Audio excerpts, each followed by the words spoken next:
Hello. Hi friends, good evening दोस्तों। आप कैसे हो? मैं उम्मीद और आशा करता हूँ कि आप स्वस्थ होंगे, तंदुरुस्त होंगे, ज़बरदस्त होंगे और मस्त होंगे।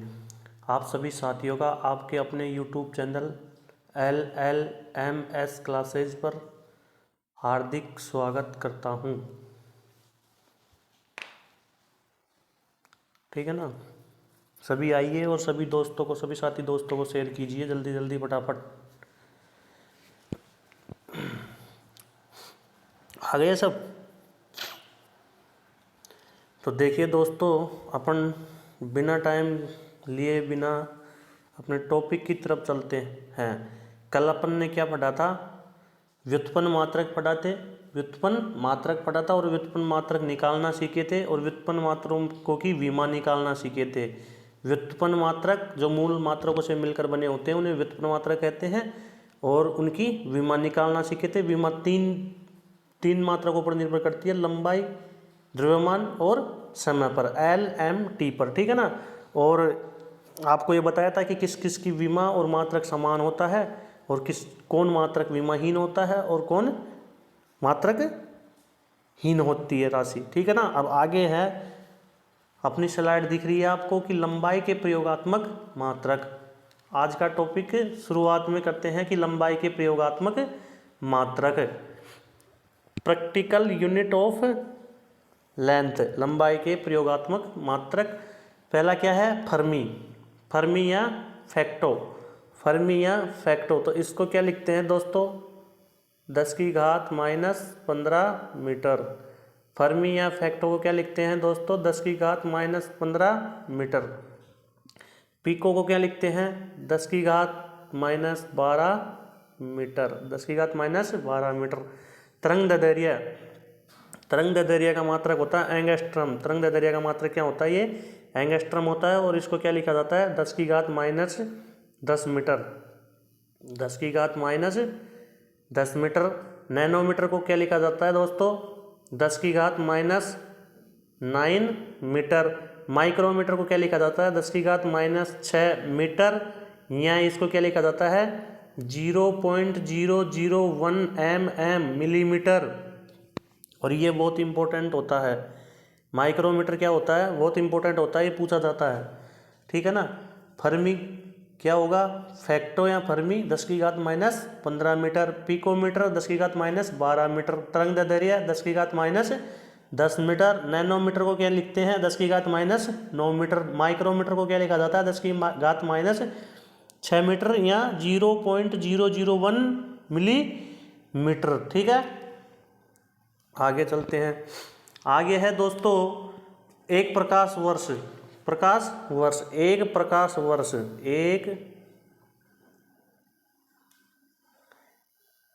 एक प्रकाश वर्ष यानी कि एक लाइट ईयर। एक लाइट ईयर में क्या कितना होता है? 9 कि प्रकाश द्वारा एक साल में तय की गई दूरी कितनी होती है? 9.467 इंटू 10⁻15 मीटर, इंटू 10⁻15 मीटर। 10 की पावर कितनी है? 15 मीटर। यानी कि 9.467 इंटू 10⁻15 मीटर। एक प्रकाश वर्ष की दूरी कितनी है? 9.467 इंटू 10⁻15 मीटर। ठीक है ना? अगली दूरी आती है खगोलीय मात्रक की। किसकी आती है? एक खगोलीय मात्रक, एक खगोलीय मात्रक। खगोलीय मात्रक होता है 1.495 इंटू 10⁻11 मीटर। क्या होता है?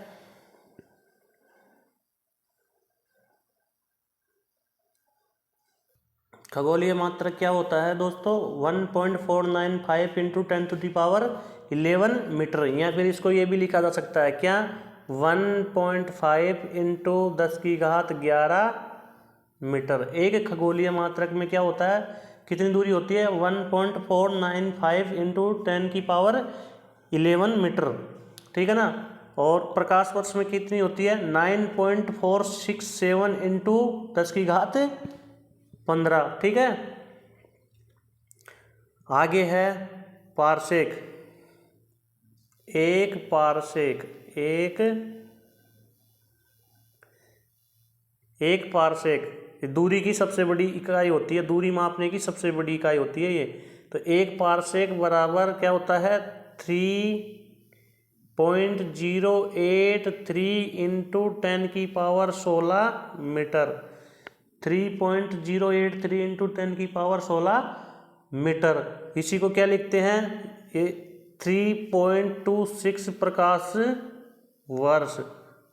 प्रकाश वर्ष, पारसेक और प्रकाश वर्ष के बीच में संबंध क्या है कि एक पारसेक बराबर 3.26 प्रकाश वर्ष है,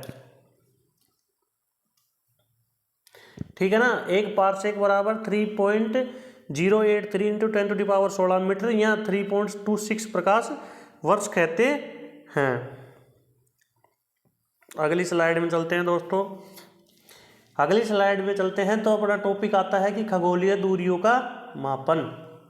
खगोलीय दूरियों का मापन।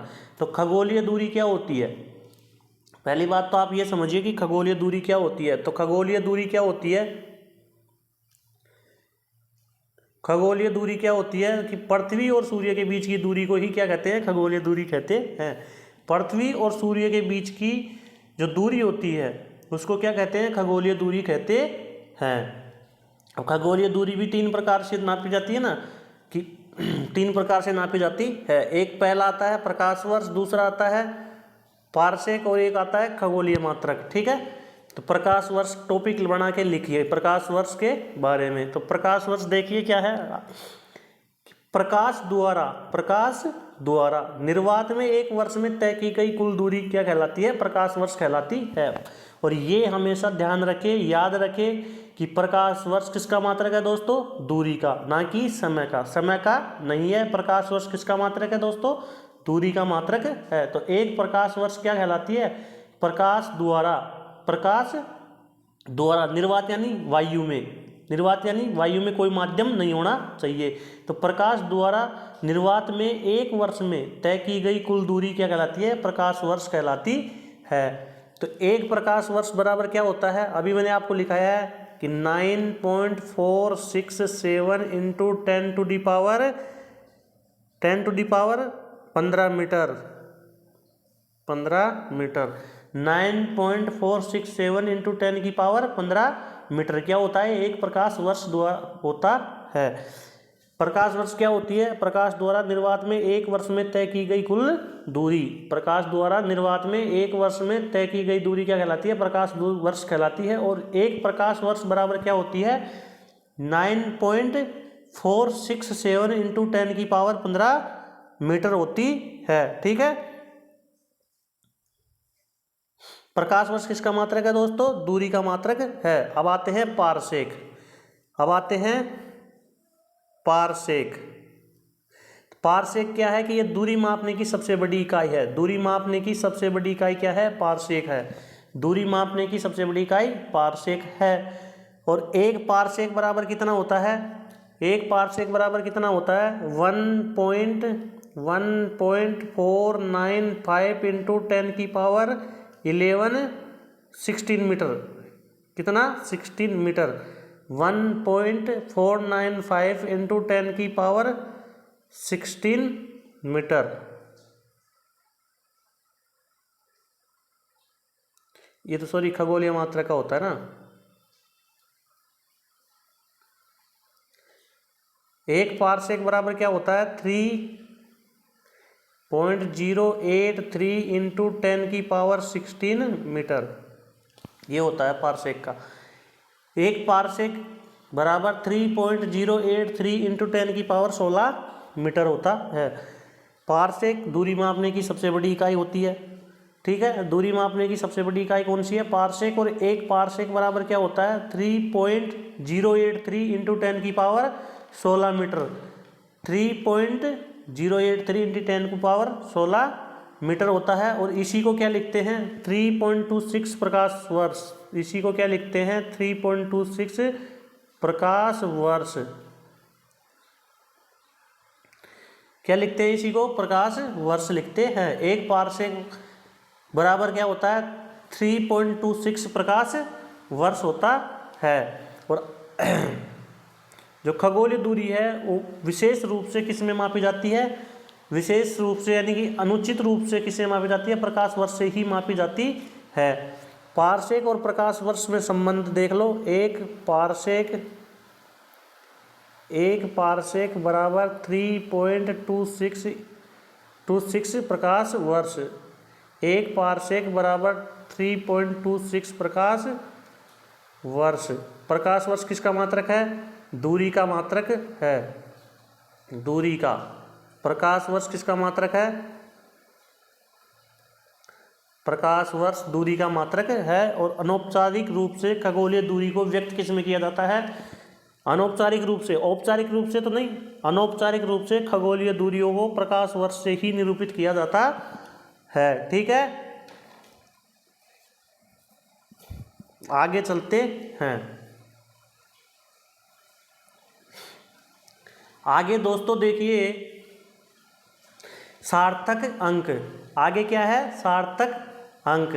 तो किसी राशि की माप के ऐसे अंक जो मापन यंत्र की यथार्थता के अंतर्गत, मापन यंत्र कोई भी मापन यंत्र ले लिया जाए, जैसे कि वर्नियर कैलिपर है या कुछ भी ले लिया जाए, तो उसके अंतर्गत उस राशि के मान को व्यक्त किया जाए। यथार्थता का मतलब कि उस राशि की जो मान व्यक्त किया जा रहा है उसका कुछ ना कुछ उपयोग होना चाहिए या कुछ उसकी वैल्यू होनी चाहिए। ठीक है ना, उस राशि में व्यक्त किया जाए तो उसे क्या कहते हैं? सार्थक अंक कहते हैं। ठीक है ना। देखिए वैसे मैं आपको अच्छे से समझाता हूँ, एग्जाम्पल के साथ में समझिए कि माना कि आप ही फ्रेंडों में से किसी एक की क्या है? शादी है। किसी एक की क्या है दोस्तों? शादी है। अब शादी में दोस्तों, शादी जब होती है तो लड़का वाला भी मिलता है और साथ में लड़की वाला भी मिलता है। ठीक है ना। तो शादी में इधर तो है लड़की वाला, इधर तो है लड़की वाला और इधर है दोस्तों लड़के वाला, इधर है लड़के वाला।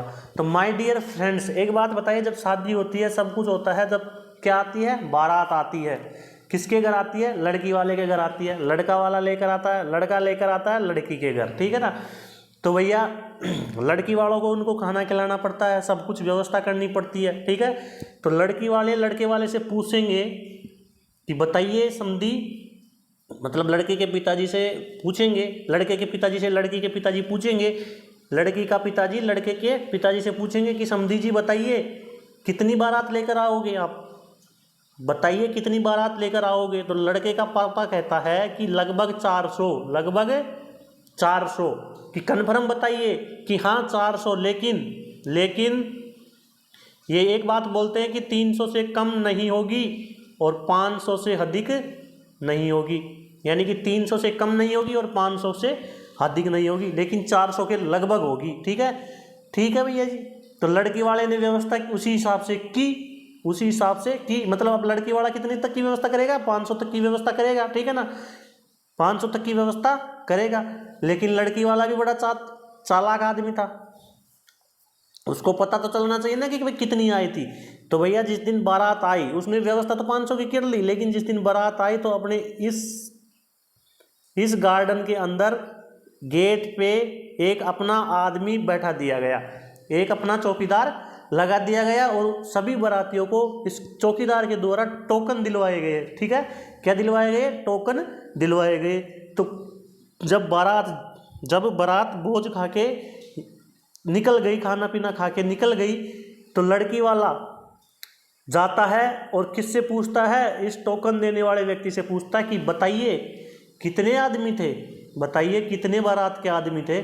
तो लड़की, जो गेट पे बैठा था गेटमैन, वो बोलता है कि श्रीमान जी 432 आदमी थे टोटल। कितने आदमी थे? 432 आदमी थे। कितने थे श्रीमान जी? 432 आदमी थे। तो भाई 432 आदमी थे। कितने थे? 432 आदमी थे। तो 432 आदमी थे ना, तो इसमें ये बोलता है कि लड़की वाले से बोलता है, लड़के वाले से बोलता है कि श्रीमान आपने तो क्या बताए थे कि 400 आएंगे या 300 से अधिक आएंगे और 500 से अधिक नहीं आएंगे और 300 से कम नहीं आएंगे। तो बारात तो बन गई आपकी 432 लोग हो गए कि ठीक है। तो इसके अंदर तो सार्थक अंक कितने हैं? 3 है। 1 432 श्योर है ये कि कन्फर्म है कि 432 इनका महत्व है, 432। और इसमें किसका महत्व था? ओनली 4 का, कि 300 से अधिक आएगी और 500 से कम आएगी। 300 से अधिक और 500 से कम। कितने के लगभग बोला था 400, ये फिक्स नहीं था कि कितनी आएगी। तो ठीक है ना, इसमें सार्थक अंक कितना है? 1 है। तो ये क्या है? सार्थक अंक है। इसे क्या कहते हैं? सार्थक अंक कहते हैं। आया क्या समझ में आपके कि जिस वैल्यू का मान का कुछ अर्थ निकलता हो या कुछ उसका उपयोग होता हो, उसे क्या कहते हैं? सार्थक अंक कहते हैं। ठीक है। तो सार्थक अंक के कुछ नियम है अपने नियम है। तो कि कैसे डिसाइड करेंगे कि ये सार्थक अंक है या नहीं है? हमको कैसे पता चले कि ये सार्थक अंक है या नहीं है? तो आइए चलते हैं। तो सार्थक अंक की परिभाषा तो ये होगी कि किसी राशि की माप के ऐसे अंक जिनको मापन यंत्र में या फिर बोलचाल में कैसे भी मापने में यथार्थता के उस मान को व्यक्त करता है कि वो जो उनका कुछ महत्व हो, कुछ काम आता हो, यूज होता हो। ठीक है ना। तो जैसे कि इनके कुछ अपने नियम है, इनके कुछ अपने क्या है? नियम है। तो नियम पे चलते हैं। नियम नंबर 1 कि सभी अशून्य अंक, लिखिए, सभी अशून्य अंक क्या होते हैं? सार्थक अंक होते हैं। सभी अशून्य अंक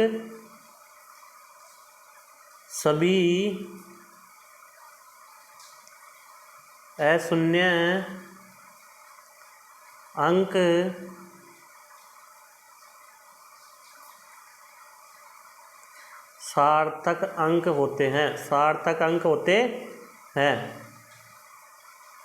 क्या दोस्तों? सभी अशून्य अंक सार्थक अंक होते हैं। जैसे कि एग्जाम्पल देख लीजिए, सभी अशून्य अंक सार्थक अंक होते हैं। जैसे 8, 9, 6, इसमें कितने सार्थक अंक है? 3। 6, 9, 4, 9, इसमें कितने हैं? 4। मतलब जो जीरो नहीं होगा वो क्या होगा? हमेशा सार्थक अंक होगा। ठीक है ना। जो जीरो नहीं होगा यानी कि अशून्य अंक कितने भी आए वो सब क्या होते हैं? सार्थक अंक होते हैं। दूसरा नियम है दोस्तों, दूसरा नियम पे चलते हैं। दूसरा नियम है कि किसी भी संख्या में क्या है कि किसी भी संख्या में अशून्य अंक के बाईं ओर, जैसे कि कोई भी संख्या है उसमें अशून्य अंक के बाईं ओर आने वाले शून्य है जो सार्थक अंक नहीं होते हैं। जैसे कि आप देखिए, एग्जाम्पल देते हैं। एग्जाम्पल क्या कहता है कि जैसे कि 0, 0, 0, 5, 4, तो इसमें कितने सार्थक अंक? ओनली 2। क्यों? नियम को बोल रहा है कि किसी भी संख्या में जो अशून्य अंक है इनके बाईं ओर जितने भी शून्य आएंगे ये सब क्या है? सार्थक अंक नहीं है। ये क्या है? सार्थक अंक नहीं है। बाईं ओर जितने भी आएंगे वो सार्थक अंक नहीं है। आगे चलते हैं दोस्तों रूल नंबर 3 पे। रूल नंबर 3 कहता है दोस्तों, क्या कहता है कि किसी भी संख्या में दशमलव के बाद किसी भी संख्या में दशमलव के बाद आने वाली शून्य भी सार्थक अंक होती है। यानी कि कोई भी संख्या हो उसके दशमलव लगा हुआ हो बीच में, तो दशमलव के बाद जितने भी शून्य आएंगे वो सब क्या होंगे, सार्थक अंक होंगे। लेकिन उनसे पहले एक क्या होना चाहिए, अशून्य अंक होना चाहिए। कि किसी भी संख्या में दशमलव के बाद आने वाले शून्य भी सार्थक अंक होते हैं यदि उनसे पहले एक अशून्य अंक आ जाए तो। एग्जाम्पल देख लीजिए, एग्जाम्पल है प्यारे दोस्तों कि 3.0, तो इसमें कितने हैं, 2। क्यों, दशमलव के बाद शून्य आ रहा है तो ये सार्थक अंक है। उससे पहले क्या आ रहा है, अशून्य अंक आ रहा है, तो ये भी सार्थक अंक है। जैसे कि एक और एग्जाम्पल 43.5000, इसमें कितने सार्थक अंक है दोस्तों, 6। इसमें कितने हैं, 6, क्योंकि 1 2 3 4 5 6, 6 के 6 सार्थक अंक है। 0 के दशमलव के बाद में 0 आ रहे हैं वो सार्थक अंक है, और उनसे पहले क्या आ रहे हैं, अशून्य अंक आ रहे हैं, वो भी क्या है, एक सार्थक अंक है। आगे चलते हैं दोस्तों रूल नंबर 4 पे। रूल नंबर 4 कहता है कि दो सार्थक अंकों के मध्य आने वाले शून्य, दो सार्थक अंक है और उनके बीच में जितने भी शून्य आएंगे वो भी क्या होंगे, सार्थक अंक होंगे। दो सार्थक अंकों के मध्य आने वाले शून्य अंक भी क्या होंगे, सार्थक अंक होंगे। एग्जाम्पल देखिए, एग्जाम्पल देखिए 4.02, इसमें कितने सार्थक है, 3। दूसरा एग्जाम्पल देखिए 5.0002, दो सार्थक अंक कौन कौन से हैं, 2 और 5, उनके मध्य कितने भी 0 आ रहे हैं तो ये क्या है, सार्थक अंक है। कितने हो गए इसमें, 5 सार्थक अंक हो गए। इसमें कितने सार्थक अंक है, 5। इसमें कितने हैं, 5। जैसे कि 0.005001, इसमें कितने हैं दोस्तों बताइए। इसमें दोस्तों देखिए सारे नियम फॉलो कर रहे हैं, सारे नियम फॉलो कर रहे हैं। क्या फॉलो कर रहे हैं कि अशून्य अंक सार्थक अंक होते हैं, ठीक है, 5 सार्थक और 1 सार्थक। पहला नियम क्या था कि अशून्य अंक होंगे वो सार्थक होंगे। दूसरा नियम क्या था, दूसरा नियम क्या था कि शून्य के, अशून्य अंक के जो बाईं ओर आते हैं शून्य वो सार्थक नहीं होंगे, अशून्य अंक के बाईं ओर आएंगे वो क्या होंगे, क्या होंगे, सार्थक अंक नहीं होंगे। तीसरा रूल था कि दशमलव के बाद जितने भी 0 होंगे वो सार्थक होंगे, लेकिन कब होंगे, उनसे पहले कोई एक क्या आ जाएगा, अशून्य अंक आ जाएगा। तो अशून्य अंक कहाँ है, यहाँ है क्या, यहाँ तो नहीं है, तो इस वजह से 0 नहीं है, तो ये 0 होंगे, ये 0 होंगे, क्योंकि दशमलव के बाद जो 0 होंगे वो सार्थक अंक होंगे, क्योंकि उनसे पहले एक अशून्य अंक क्या आ रहा है, यहाँ पे 5 आ रहा है। और नियम नंबर 4 भी फॉलो कर रहा है कि दो अशून्य अंक कौन कौन से हैं, 5 और 1, इन दोनों के मध्य 0 कौन से हैं, ये 2 0, ये भी क्या होंगे, सार्थक अंक होंगे। तो इसमें टोटल सार्थक अंक कितने हुए दोस्तों, 4 सार्थक अंक हुए। दोस्तों आगे चलते हैं, 4 रूल हो गए ना, 5वें रूल पे चलते हैं अपन। 5वां रूल है कि वैज्ञानिक संकेतन, कोई भी वैज्ञानिक संकेतन यानी कि घात के रूप में लिखी जाती है। वैज्ञानिक संकेतन n × 10 की घात n, n × 10 की घात n, जैसे कि मैं कलर चेंज कर लेता हूँ, n × 10 की घात n, n × 10 की घात n के रूप में जब लिखा जाएगा, वैज्ञानिक संकेतन में n × 10 की घात n के रूप में लिखी जाई गई जो संख्या होगी उसका सार्थक अंक क्या होगा, जो एक कैपिटल N होता है, ये कैपिटल N होगा। सार्थक अंक क्या होगा दोस्तों, कैपिटल N होगा। जैसे कि एग्जाम्पल देख लीजिए आप, एग्जाम्पल है मेरे प्यारे साथियों 500, एग्जाम्पल है 500। 500 क्या लिख सकते हैं, 5 × 10 की घात 2, तो इसका सार्थक अंक क्या होगा दोस्तों, 5 होगा। इसका सार्थक अंक क्या होगा दोस्तों, 5 होगा। इसको ऐसे भी तो लिख सकते हैं, इसको ऐसे भी तो लिख सकते हैं कि 0.5 इंटू 10 की पावर 3, तो भी कौन होगा सार्थक अंक? 5 ही होगा। लेकिन इसको जब 5.0 इंटू 10 की पावर 2 लिख दिया तो इसका कोई सार्थक अंक नहीं होगा, इसका कोई सार्थक अंक नहीं होगा, क्योंकि इस जीरो का कोई महत्व नहीं है और पॉइंट लगा दिया तो इसका कोई सार्थक अंक नहीं होगा। ठीक है ना, इसका कोई सार्थक अंक नहीं होगा। ये थे आपके सार्थक नियम के 5 सार्थक अंकों के 5 रूल थे। 5 रूल कौन कौन से थे? कि सभी अशून्य अंक क्या होंगे? सार्थक होंगे, और जितने भी अशून्य अंक है उनके बाईं ओर आने वाले जीरो सार्थक अंक नहीं होंगे। और किसी भी संख्या में, तीसरा नियम था कि किसी भी संख्या में दशमलव के बाद आने वाले शून्य सार्थक होंगे यदि उनसे पहले एक अशून्य अंक हो। चौथा रूल था कि दो सार्थकों के मध्य आने वाले जीरो क्या होंगे? सार्थक होंगे। और पांचवा नियम, जैसे कि 10 की घात के रूप में लिखा जाता है, n into 10 to the power n के रूप में लिखा जाता है, तो उसका सार्थक अंक कौन होगा? कैपिटल N वाला होगा। अब मिक्स एग्जाम्पल देख लेते हैं, क्या है देख लेते हैं, हम मिक्स एग्जाम्पल देख लेते हैं।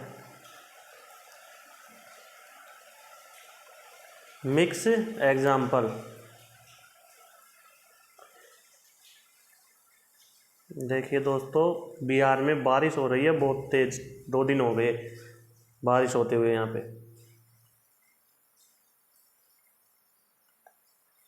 मिक्स एग्जाम्पल है कि जैसे कि 1.81 इंटू 10 टू दी पावर 4 है। ठीक है ना, तो इसमें क्या है कि 1.81 है, इसका पूरे का क्या है? महत्व है ना, तो इसलिए इसमें कितने सार्थक अंक है दोस्तों? 3 सार्थक अंक है। जैसे कि 1.0 इंटू 10 टू दी पावर 2 है, तो इसमें कोई महत्व ही नहीं रह जाता है, इसमें जीरो ऐसे क्यों लिखेगा? तो इसमें एक भी सार्थक अंक नहीं है। जैसे कि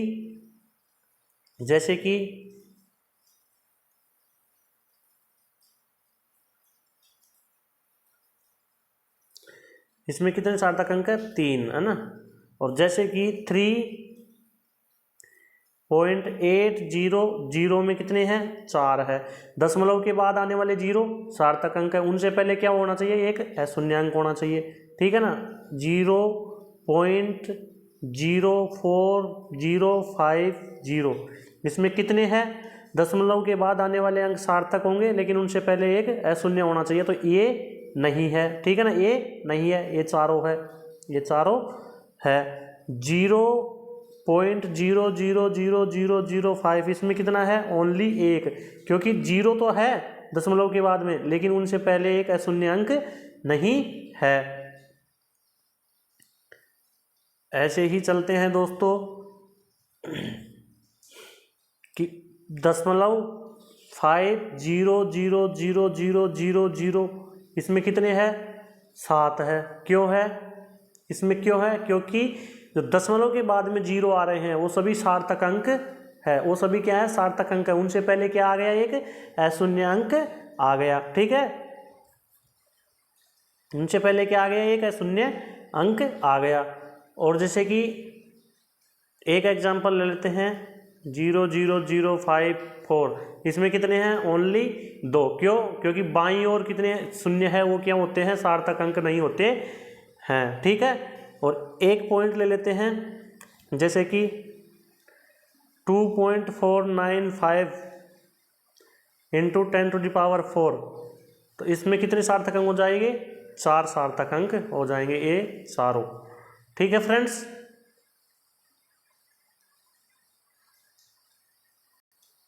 एक बार देख लीजिए दोस्तों कि अपन लोगों ने क्या क्या आज देखा या पढ़ा है। तो अपने शुरू में क्या पढ़ा था? लंबाई के प्रयोगात्मक मात्रक। किसके? लंबाई के प्रयोगात्मक मात्रक। देखिए शुरू से निकालते हैं। लंबाई के प्रयोगात्मक मात्रक क्या क्या थे?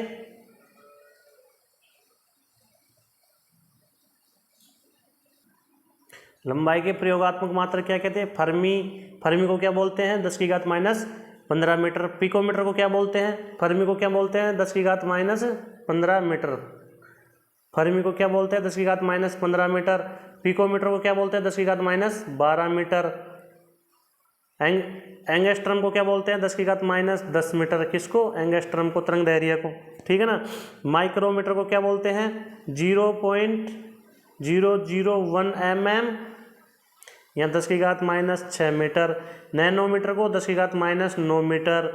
एक प्रकाश वर्ष में कितनी होती है, 9 प्रकाश वर्ष में 9.6467 इंटू 10⁻15 मीटर। और खगोलीय दूरी में कितनी होती है, 1.495 इंटू 10⁻11 मीटर। और पारसेक दूरी में कितनी होती है, 3.083 इंटू 10⁻16 मीटर, या एक पारसेक बराबर 3.26 एक पारसेक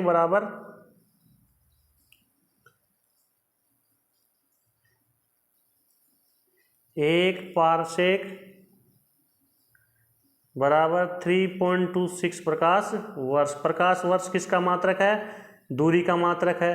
पारसेक क्या है, सबसे लंबी दूरी मापने का मात्रक है, ठीक है ना। उसके बाद में पढ़े थे सार्थक अंक, ठीक है, ओके।